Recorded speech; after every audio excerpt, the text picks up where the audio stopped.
Kirim Kala. ឥឡូវគាត់បានឧបត្ថម្ភទៅ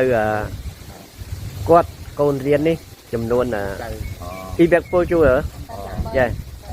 근데 예. 혹시라도 뭐 먹을 거 네. 필요하면은 ចា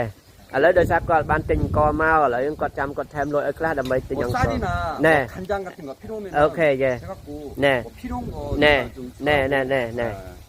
អូខេឥឡូវដោយសារតែគាត់អត់បានទិញអង្គនិងទិញសម្ភារៈអីមកដូចជាមីដូចជាអីចឹងឥឡូវហ្នឹងគាត់បានជូនលុយម្ដងទៀតទៅលោកពូដើម្បីលោកពូគាត់ចាត់ចែងទៅទិញអង្គហើយនឹងទិញសម្ភារៈអីផ្សេងសម្រាប់ផ្ទះបាយបាទអរគុណហើយសប្បាយ